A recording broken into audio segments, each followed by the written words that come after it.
bercakap sebab mereka ini bagi saya adalah binatang-binatang yang teruk lagi daripada binatang ternakan. Assalamualaikum warahmatullahi wabarakatuh. Halo semuanya, dimanapun berada, jumpa lagi bersama saya, Mbah Dul Channel. Saya ucapkan selamat datang dan saya ucapkan terima kasih yang sudah mendukung dan mensupport channel ini. Semoga teman-teman semua selalu dalam keadaan sehat, selalu keadaan baik-baik saja. Semoga dipermudah, diperlancar urusannya, aktivitasnya, dan semoga dalam keadaan bahagia. Oke teman-teman, di sini saya menemukan video tentang pendatang asing yang ada di Malaysia. Sampai sekarang ini di Malaysia tentang pendatang asing masih menuai pro dan kontra. Ada yang mengalu-alukan kedatangan pendatang asing dan ada juga yang tidak suka kedatangannya pendatang asing. Di sini ada cuplikan komentar dari tokoh-tokoh Malaysia tentang pendatang asing. Oke, yuk untuk mengetahui lebih jelasnya yuk kita sama-sama dengarkan, kita simak video ini sampai habis. Oke, yuk.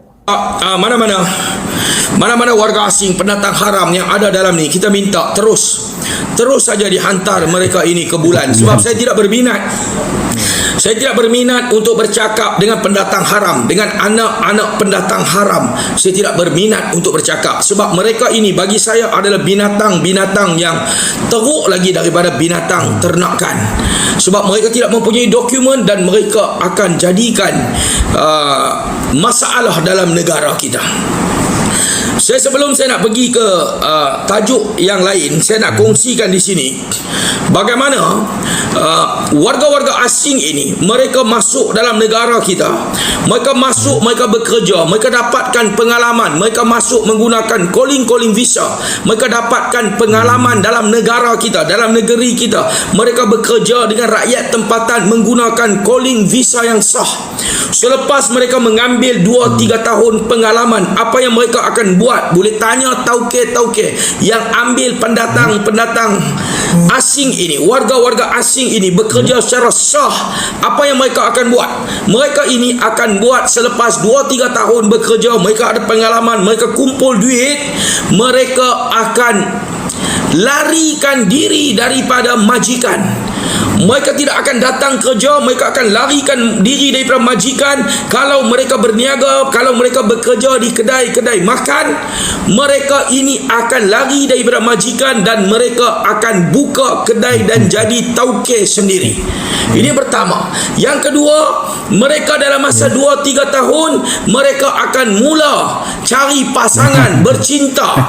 Cari pasangan, bercinta, dan selepas itu mereka akan merancang untuk berkahwin. Setelah mereka berkahwin dengan wanita tempatan, mereka akan plan buka perniagaan. Mereka akan plan buka perniagaan, daftarkan SSM, mohon lesen bandaraya. Selepas itu mereka akan buka perniagaan dan memberi saingan kepada rakyat tempatan ini, sehingga kedai-kedai, perniagaan rakyat tempatan ini akan ditutup. Ini realiti yang kita bagi tahu. Betapa mudahnya warga-warga asing ini berada di dalam negara kita dan selepas itu membuka perniagaan. Ini membuka perniagaan, ini cukup mudah bagi dia orang ini. Cukup mudah tuan-tuan. Kenapa negara kita ini memberi kebebasan, memberi ruang, memberi peluang kepada warga-warga asing ini terus bebas buka perniagaan dalam negara kita ini tanpa ada sebarang sekatan tindakan yang tegas terhadap mereka. Dan ini saya nak bagi tahu kepada rakyat Malaysia. Warga negara tempatan, kita perlu bangkit bersuara, pertahankan hak kita sebagai rakyat. Kita perlu pertahan. Ini hak kita sebagai rakyat Malaysia. Ini negara kita. Ini negara kita. Kita lahir di sini. Kita warga negara sini. Kita yang menentukan kerajaan. Kita yang memilih wakil rakyat. Dalam hidup ni, kenapa perlu kita susah-susahkan hidup kita dengan keadaan orang? Kenapa kita perlu campur tangan urusan orang? Kenapa kita tidak setuju dengan kehidupan orang?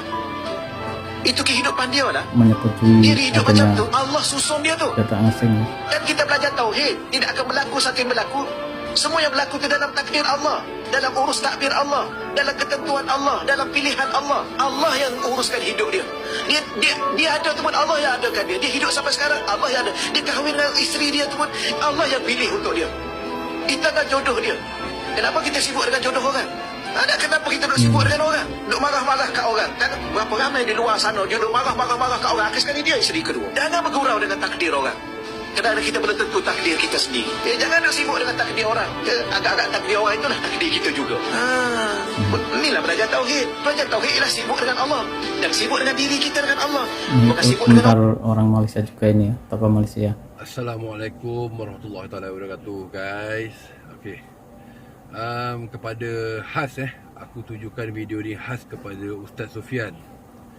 Telah sampai kepada aku satu video yang mana kamu mengatakan pendatang asing ini kalau boleh apabila ditangkap mau dihantar ke bulan. Okey, dan sifatnya mereka adalah seperti binatang, lebih teruk daripada binatang peliharaan. Sedarkah kamu, Ustaz Sufian? Aku bukan menentang kamu, tetapi aku tidak boleh menghormati kamu kerana perwatakan kamu tidak menggambarkan gelaran kamu. Kamu tahu tak? Allah telah menciptakan manusia dan setiap makhluknya dengan spesies dan nama masing-masing. Dan apabila kamu menggelarkan seorang manusia itu sebagai binatang, bererti kamu dengan sebenar-benarnya telah pun menghina kesempurnaan yang diciptakan oleh Allah Subhanahu Wa Taala. Kan? Memang betul. Kalau ikut undang-undang manusia, warga asing ni yang tak ada permit, yang tak ada dokumen ini adalah salah. Tetapi kamu kena fikir, mereka berbuat perkara yang salah itu kenapa? Kerana mungkin di tempat mereka hidup susah. Lagipun tiada punca pencarian yang boleh mendatangkan rezeki yang mana rezeki yang didapat tu boleh menampung kerja asing, kehidupan seharian isi rumah. Sehingga mereka terpaksa berbuat perkara salah, merantau ke negara orang lain. Mereka terdesak, terpaksa untuk mencari rezeki. Kita kena faham. Dan jika perbuatan mereka itu salah, biarlah mereka ditangani oleh pihak-pihak berkuasa. Kita ada immigration dan sebagainya. Tetapi janganlah kita yang menjadi punca perubahan kehidupan mereka, menjadi punca daripada mereka mudah mencari rezeki di sini, tiba-tiba mereka menjadi susah dan merempat. Jangan kita jadi punca kepada kesusahan mereka. Jika kamu benar seorang ustaz, kamu harus ada perasaan kemanusiaan, kasih sayang sesama makhluk. Dan aku dengan ini bercakap dengan ikhlas seikhlas hatiku. Wallahi, wabillahi, watallahi, tidak layak kamu digelar sebagai seorang ustaz. Iya, kalau omongannya kasar ya. Aku tidak membela warga asing. Aku tidak memihak warga asing. Tetapi aku membela agamaku, Islamku. Dan apabila kamu sebagai seorang Islam merosakkan, memburukkan imej Islam, maka aku sebagai salah seorang umat Islam layak menegur kamu. Faham? Jadi Ustaz Sufian, apabila kamu berkata-kata, jagalah kata-katamu. Setiap perkataan yang keluar dari mulut kamu itu adalah bukti yang akan digunakan untuk kamu menjawab di akhirat kelak. Begitulah tadi beberapa komentar tokoh Malaysia tentang pendatang asing, teman-teman. Ada yang tidak suka langsung dengan pendatang asing, ada yang memang peduli dengan pendatang asing. Dan karena pendatang asing datang ke Malaysia, masih dibutuhkan oleh para pengusaha dan para toke-toke yang ada di Malaysia. Tanpa ada yang membutuhkan, mungkin dia akan pulang kenegaraan masing-masing. Nah, semoga video tadi menjadi informasi dan bermanfaat untuk teman-teman semua. Terima kasih yang sudah menonton dan sudah subscribe.